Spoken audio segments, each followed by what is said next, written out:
भागलपुर की बेटी के मुरीद हुए प्रधानमंत्री मोदी। भागलपुर की रहने वाली अपूर्वा ने दिल्ली के संसद भवन में बिहार का प्रतिनिधित्व किया। दरअसल नेताजी सुभाष चंद्र बोस की जीवनी पर आधारित दिल्ली के संसद भवन में एक संवाद कार्यक्रम का आयोजन किया गया था, जिसमें देश के सभी राज्यों से प्रतिभागी ने हिस्सा लिया था। संवाद कार्यक्रम में भागलपुर की बेटी अपूर्वा ने बिहार का प्रतिनिधित्व करते हुए नेताजी सुभाष चंद्र की जीवनी पर जोरदार भाषण दिया। इस दौरान संसद भवन में मौजूद लोगों ने अपूर्वा की तारीफ की और देश के प्रधानमंत्री मोदी ताली बजाने से खुद को रोक नहीं पाए। अपूर्वा मूल रूप से बांका के चटमाडीह की रहने वाली है। अपूर्वा के पिता मृणाल शेखर और माता प्रीति शेखर भागलपुर के विक्रमशिला कॉलोनी में रहते हैं। अपूर्वा की प्रारंभिक पढ़ाई भागलपुर की निजी स्कूल से हुई है। वर्तमान समय में अपूर्वा जयपुर में रहकर पढ़ाई कर रही है। अपूर्वा के पिता मृणाल शेखर अमरपुर विधानसभा से भाजपा के पूर्व प्रत्याशी रह चुके हैं। वहीं माता प्रीति शेखर शहर में प्रखर प्रवक्ता के रूप में जानी जाती हैं। अपूर्वा के दादाजी स्वर्गीय गुणेश्वर प्रसाद सिंह बिहार सरकार की शिक्षा मंत्री रह चुके हैं। संसद भवन में बिहार का प्रतिनिधित्व करने वाली एकमात्र प्रतिभागी अपूर्वा की चर्चा पूरे शहर में हो रही है। शहर में बुद्धिजीवी अपूर्वा के घर पहुंचकर शुभकामनाएं दे रहे हैं। नमस्कार, मेरा नाम अपूर्वा। जैसा कि आज आप सभी को पता है कि आज नेताजी सुभाष चंद्र बोस की 126वीं जन्म जयंती पूर्ण हो चुकी है। इस सुनहरे अवसर पर मुझे बिहार को रिप्रेजेंट करने का मौका मिला, वो भी पार्लियामेंट में इतनी कम उम्र में। ये मेरे लिए बहुत बड़ी बात है और सबसे खुशी की बात यह है कि अभी तक पूरे जितने भी लोग यहाँ एक एक स्टेट से, मतलब हर स्टेट से एक एक रिप्रेजेंटेटिव है। सबसे छोटी मैं हूँ और इस कम उम्र में इतनी बड़ी ऊंचाई हासिल करना बहुत बड़ा बात है मेरे लिए। तो आज हम लोग पहले तो पार्लियामेंट गए, वहाँ लोकसभा राज्यसभा देखा। उसके बाद हम लोग का स्टार्ट हो गया स्पीच। फिर हम लोग सेंट्रल हॉल गए और वहाँ पे बहुत बड़े डिग्निटरीज आए, जैसे नरेंद्र मोदी जी, राजनाथ सिंह जी, ओम बिरला जी, ऐसे बहुत सारे डिग्निटरीज थे। फिर हम लोगों ने फ़ोटो क्लिक करवाई, बातें की। उसके बाद फिर हम लोग वापस लंच किए पार्लियामेंट में। फिर उसके बाद हम लोग पीएमओ गए, प्राइम मिनिस्टर के ऑफिस। उसके बाद वो वहाँ आए, उनके साथ फ़ोटोग्राफ्स क्लिक हुआ एंड उसके बाद उन्होंने इंटरेक्ट किया हम लोग के साथ 1 घंटा, जिसमें कि उन्होंने हमसे अनेक सवाल पूछे, नेताजी सुभाष चंद्र बोस के बारे में बताए। वो बताए कि एक सच्चे देशभक्त की पहचान क्या है। और ये बहुत बड़ा मौका था, बहुत बड़ा अवसर था मेरे लिए और one of the best moment I can ever experience in my life. So इसका पूरा श्रेय मेरे पेरेंट्स, मेरे फैमिली, सबको जाता है। और बस आप लोगों का आशीर्वाद ऐसा ही हमेशा बना रहे मेरे पर और मैं ऐसे ही कामयाबी हासिल करती रहूं और आपका, बिहार का और पूरे भारत का नाम ऐसे ही ऊंचाई पर पहुंचाऊं। धन्यवाद। मेरे लिए खासकर अपूर्वा की माँ के तौर पर मुझे बहुत खुशी हुई। मेरी बेटी ने आज बिहार का प्रतिनिधित्व करके संसद भवन में उसने अपना प्रतिनिधित्व किया और आदरणीय प्रधानमंत्री, लोकसभा के अध्यक्ष, रक्षा मंत्री और भी अन्य डिग्निटरीज के सामने उन्होंने अपना सेंट्रल हॉल में उन्होंने अपना प्रतिनिधित्व किया बिहार की ओर से। और मुझे बहुत इस बात की खुशी है कि जो पूरा समूह पूरे देश से जिन 23 बच्चों का चयन हुआ था, उसमें सबसे छोटी मेरी बेटी रही और इतने कम उम्र में इसने ये मुकाम हासिल किया। ये हमारे लिए बहुत ही गौरव का विषय है और मैं इसके लिए ईश्वर से ये प्रार्थना करती हूँ कि ये आगे भी इसी प्रकार से इसे कामयाबी मिले और ये देश के लिए गौरव का कार्य करते रहे। इनसे हम सबों को एक जो इसने हर्ष और खुशी का जो एक अवसर प्रदान किया है, वो सदैव करती रहे और मेरे लिए अपूर्वा को बहुत सारा आशीर्वाद है और इसी प्रकार से आगे बढ़ते रहे।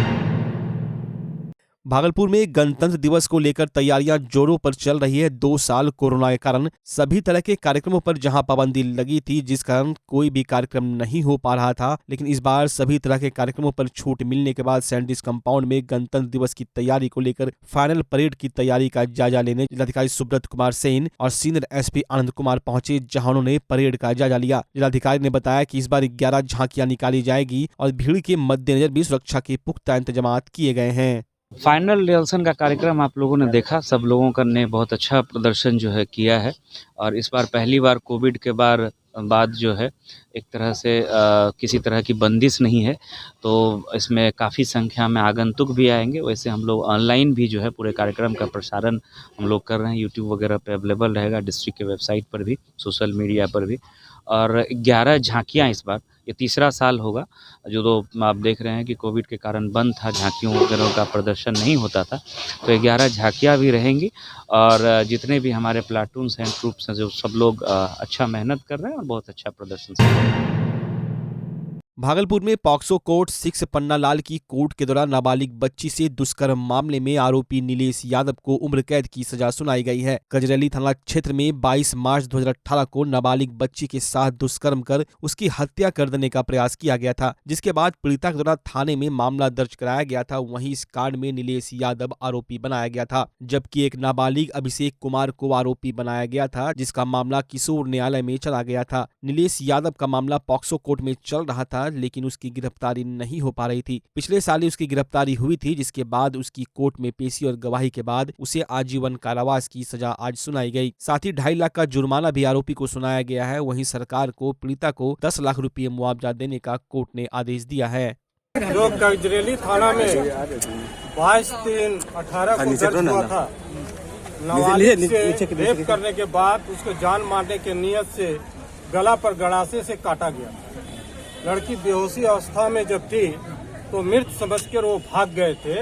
वो अभियुक्त थे नीलेश यादव और उसके साथ एक अभियुक्त और थे जो अभिषेक कुमार। अभिषेक कुमार किशोर न्याय बोर्ड चले गए। यहाँ एक अभियुक्त जो नीलेश यादव थे वो उस समय से घटना के बाद पकड़ में नहीं आ रहे थे। 4 साल वो फरार ही रहे। यहाँ न्यायालय से कुर्की वारंट वगैरह सब भेजा गया। 4 साल के बाद वो पकड़ के आए। आज श्री पन्नालाल सर जो विशेष न्यायाधीश पॉक्सो हैं एडीजे 6, उनके न्यायालय में इनको सजा के बिंदु पर सुनने के लिए आज रखी गई थी, जिसमें इन पर 363, 365, 307 और पॉक्सो की धारा 6 में सजा दी गई।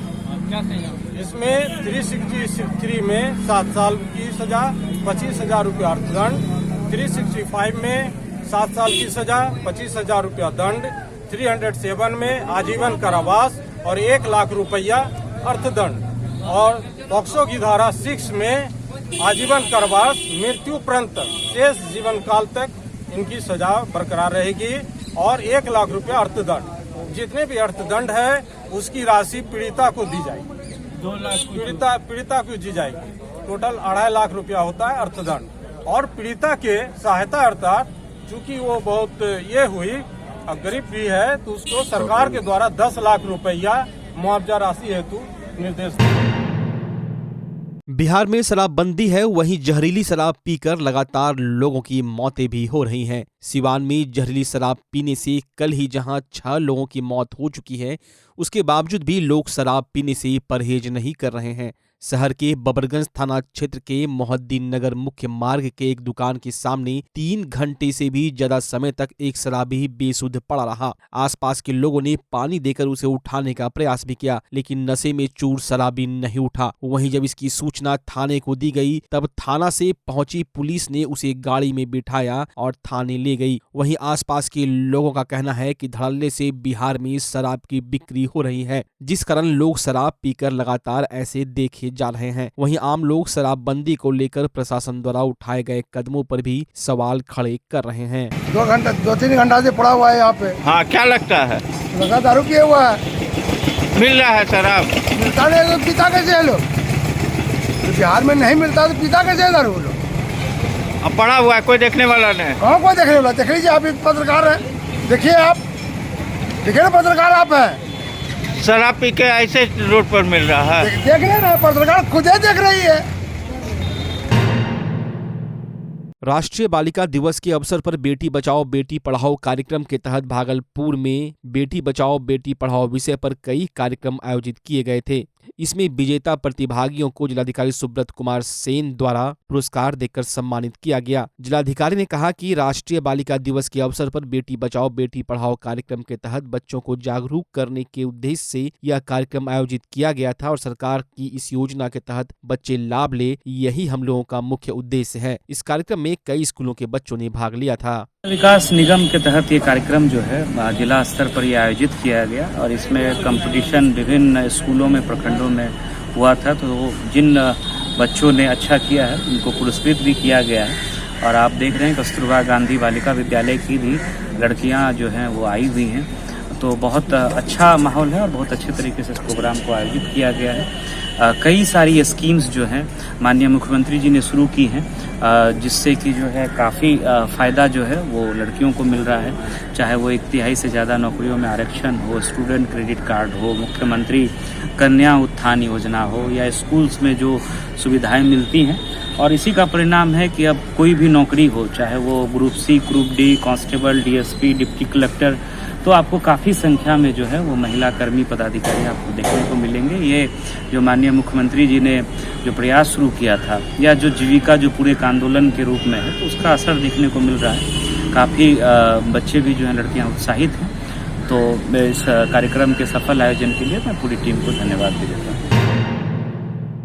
समाहरणालय के सामने से ग्राम रक्षा दल सह पुलिस मित्र के द्वारा गणतंत्र दिवस और सड़क सुरक्षा को लेकर जागरूकता रैली निकाली गई। रैली में ग्राम रक्षा दल के पुरुष और महिला सदस्य हाथ में तिरंगा लिए पूरे शहर का भ्रमण कर लोगों से हेलमेट लगाने और सीट बेल्ट लगाकर चलने की अपील करते नजर आए। वहीं सड़क दुर्घटना में लगातार हो रही वृद्धि को रोकने के लिए नियमों का पालन करते हुए वाहन चलाने की अपील की गई। आपको बताएंगे कि आप हेलमेट पहनिए और नशा नहीं कीजिए, क्योंकि नशा करने के बाद वो संतुलित हो जाता है, एक्सीडेंट हो जाता है, और हेलमेट पहनने से आपका माथा बचेगा। इसी वजह से हम लोग संदेश देने आए हैं। गणतंत्र ये रैली गणतंत्र दिवस के शुभ अवसर पर नशा मुक्ति हमारे बिहार में जो ड्रीम प्रोजेक्ट बिहार सरकार का है, उसमें हम लोग नशा मुक्ति अभियान निकालें और गणतंत्र दिवस के शुभ अवसर पर एवं रोड एक्सीडेंट के लिए हम लोग सुरक्षा अभियान निकालें।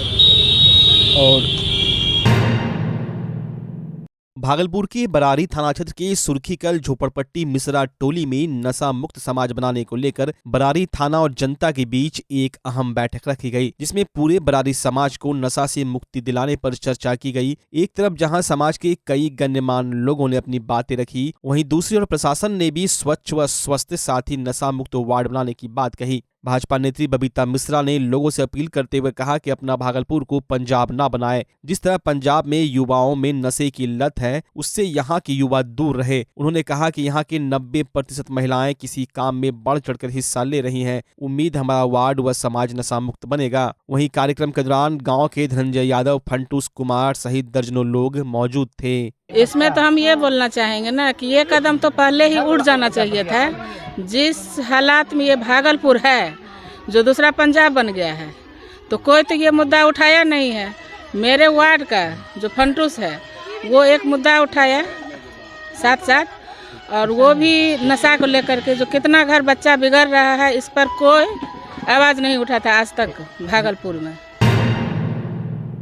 भागलपुर में हमारी गौरैया इन्वायरमेंट वॉरियर्स, भारतीय वन्यजीव संस्थान, सृष्टि गंगा प्रहरी, पर्यावरण एवं जन कल्याण सोसाइटी के संयुक्त प्रयास से प्रोजेक्ट चहचहाट के तहत गौरैया संरक्षण पर गोष्ठी व घोंसला वितरण कार्यक्रम के तहत चर्चा हुई और निःशुल्क घोंसलों का वितरण किया गया। मौके पर पीआईबी पटना के सहायक निदेशक व गौरैया संरक्षक संजय कुमार ने कहा कि दैनिक व्यवहार बदलाव सहित कई कारणों से घर आंगन की गौरैया हमसे दूर चली गई है। हालांकि अभी भारत में इसकी संख्या स्थिर है, लेकिन अगर संरक्षण नहीं किया गया तो एक दिन ये विलुप्त हो जाएंगी। इसलिए गौरैया के संरक्षण के लिए जागरूकता जरूरी है। उन्होंने कहा कि हर घर में दाना पानी और बॉक्स की व्यवस्था के साथ थोड़ा प्यार देना होगा। गरुड़ संरक्षक और बिहार के पक्षी मैन अरविंद मिश्रा ने कहा कि आज गरुड़ विलुप्त के कगार पर है। अगर गौरैया को बचाने की पहल नहीं हुई तो यह भी नहीं दिखेगी। उन्होंने कहा कि गौरैया का संबंध गाय गोबर से है। जहाँ यह होता है, गौरैया आसपास रहती है। उन्होंने कहा कि गरुड़ संरक्षण के साथ ही साथ इस प्रजाति की सभी चिड़ियों का संरक्षण हुआ, इसलिए जब गौरैया का संरक्षण होगा तो उसके साथ दूसरे जीवों का भी संरक्षण होगा। गोष्ठी को संबोधित करते हुए डॉल्फिन संरक्षक प्रोफेसर सुनील चौधरी ने कहा, गौरैया संरक्षण के लिए जन जागरूकता आवश्यक है। इसमें युवाओं को जोड़ने की जरूरत है, क्योंकि इनकी अहम भूमिका रहती है। मौके पर आयोजित प्रदर्शनी में हमारी गौरैया और पर्यावरण योद्धा की ओर से कृत्रिम घोंसला एवं गौरैया के आहार की प्रदर्शनी लगाई गई। गौरैया संरक्षण पर संजय कुमार की पुस्तक ओरी गौरैया और अभी मैं जिंदा हूँ गौरैया प्रदर्शित की गई। पीरपैंती नगर पंचायत में कर्पूरी ठाकुर की जयंती मनाई गई। बिहार के पूर्व मुख्यमंत्री व जननायक कर्पूरी ठाकुर का 99वां जन्मोत्सव धूमधाम के साथ मनाया गया। राजद के पीरपैंती नगर में नगर अध्यक्ष जानिसार आलम की अध्यक्षता में जयंती मनाई गई। वहीं पीरपैंती विधानसभा के पूर्व विधायक रामविलास पासवान ने कहा कि जननायक कर्पूरी ठाकुर बिहार के 3 बार मुख्यमंत्री रहे। उन्होंने हमेशा ही गरीबों शोषितों की आवाज बुलंद की। जयंती समारोह में राजद के युवा प्रखंड अध्यक्ष मुकेश यादव, उपाध्यक्ष राम यादव, प्रभारी मोहम्मद इरफान, ओम प्रकाश पंडित सहित अन्य कई लोग मौजूद थे। बच्चा जब जन्म लेता है तो कई बार बच्चा तुरंत नहीं रोता है, रोने में देर हो जाता है। ऐसे में बच्चा क्षतिग्रस्त हो जाता है और उसके बचने की संभावना कम हो जाती है। और यदि बचा तो भविष्य में उसमें विकलांगता की समस्या आती है, जिसे सीपी कहते हैं, जिसका कोई माकूल इलाज नहीं है और ज़िंदगी भर बच्चा विकलांगता से जूझ सकता है। ऐसे में पूरे संसार में कूलिंग थेरेपी का सहारा लिया जाता है। जन्म से ठीक 6 घंटा के अंदर यदि उसको कूलिंग थेरेपी दिया जाए तो उससे उसका सीपी की समस्या कम होती है और बचने की भी संभावना बढ़ती है। पहली बार बिहार झारखंड में आपके शहर के स्नेह नवजात शिशु बाल सेवा केंद्र में यह मशीन उपलब्ध है। कभी भी ऐसी बात हो कि बच्चा रोने में विलम्ब हो गया तो आप स्नेह नवजात शिशु बाल सेवा केंद्र में जरूर संपर्क करें।